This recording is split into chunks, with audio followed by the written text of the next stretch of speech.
Just loaded into my favorite game, got some Blackpowder, ready to play some Berezina. Whoa, what happened? No Sapper. Alright then, let's try Leipzig. Alright, Leipzig's nice, short, simple, easy map. What? Just, what is happening? What's he saying? No Sapper? Let's do cope. Let's do cope. I, didn't really figure it would go any other way. San Sebastian, let's go. Let's go. San Sebastian. No Sapper. Alright, let's do Roscoff. Oh, dead. Why? No Sapper. Alright, let's do Vardahus. Dead again. Why? No Sapper.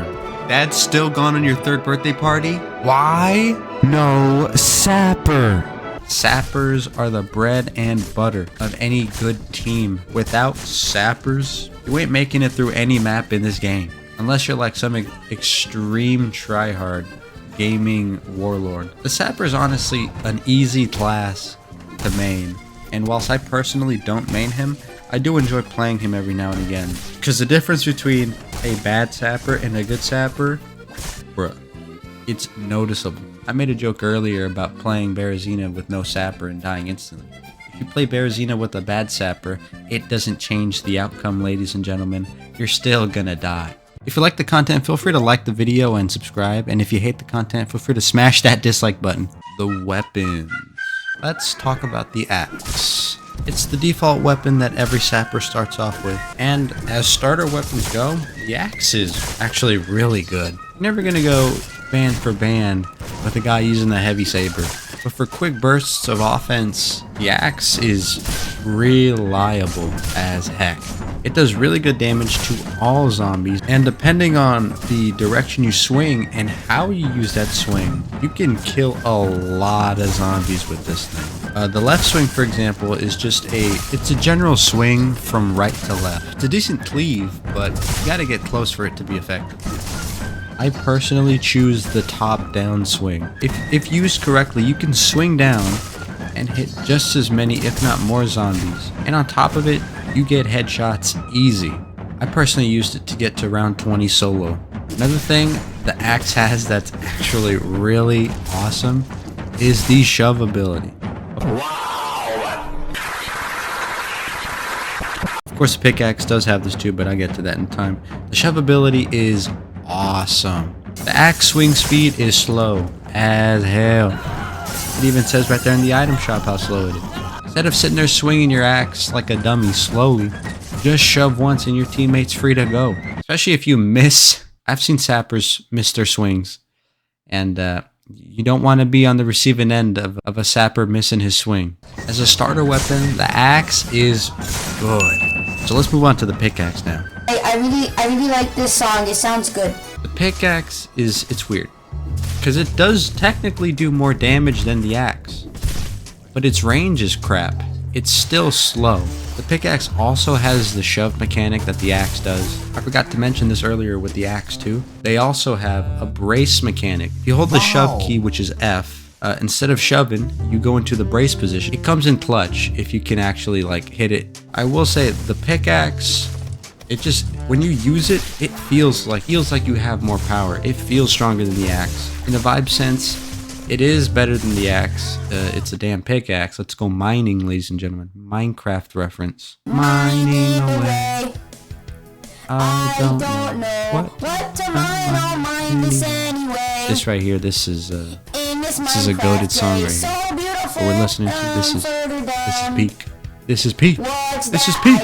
I can't tell you the amount of times I've died using the pickaxe, because you have to be so close to the zombie to use it. Which would be fine if you could swing it fast, but you're a sapper. You weigh like 500 pounds, you move like an elephant, and you hit like a butterfly.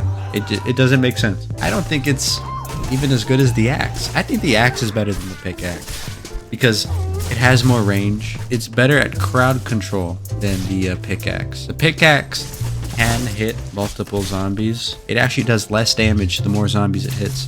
Whereas the axe, it just does damage. And last, but certainly not least, is the spade. God tier weapon. Now when it comes to damage, the spade is booty cheeks compared to the axe and the pickaxe. But what I truly love it for, oh my god, look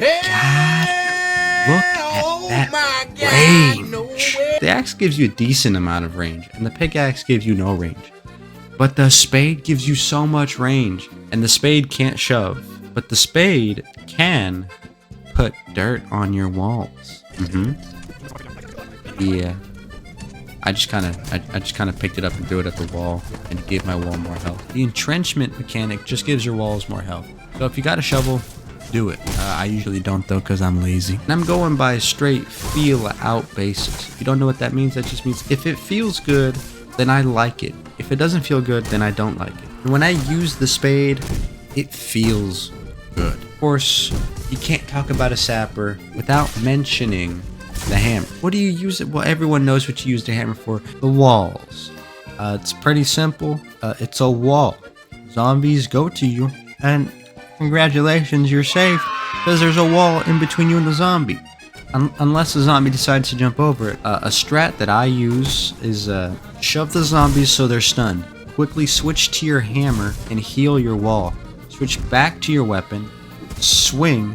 Shove again, switch back to your hammer, and rinse and repeat. I'm a D1 Berezina player, okay? I'm like the LeBron of Berezina. I know how to defend walls better than anyone. When I got old guard, I was the only sapper on endless. Granted, it was to roll, but still, I was the only sapper. Spikes are like walls, but they actually do damage to the zombies. I used to think the spikes were actually pretty bad, and then I started using them, and I realized how wrong I was. If you're in a sticky situation or a sus area, it's nice to have spikes between you and the zombies. Never place them behind your walls because that would just make them useless. Always place them in front of your walls. Preferably, you want to place them away from your walls. For instance, on Berezina, you might want to place them where the zombies are coming from the water and from the side of the church. Bombers can also get hit by spikes, and if they touch a spike, they'll explode, and that includes everything around them. You, your teammates, and your other buildings. So if you're gonna place spikes, place responsibly. That being said, it is unavoidable. Just be smart with your spikes, and don't place them behind walls because, bruh, they're not doing anything. Let's talk about the real star of sappers. You select sapper, you're like, oh, okay, I build walls. Maybe every now and then you build spikes, you use your axe, you feel pretty good. Your whole thing is defense. Caltrops. Copenhagen update was remarkable for a lot of reasons. They added a bunch of weapons to the game, they did a bunch of reworks, bunch of fixes, but more importantly, they added the worst map in the game, that being Copenhagen. Oh! Ew, dude! What? The worst part of Copenhagen undoubtedly is the water bucket section. Because you need at least 2 sappers, preferably 3, to do it comfortably. And walls, you need walls. Or do you? Hear me out. I was playing a game once, I didn't record it, so just listen to me. This sapper did something that I hadn't seen before, and it really opened my eye. Instead of going to both sides and placing walls, and going back and forth and defending because we only had 1 sapper, he placed caltrops everywhere on the ground.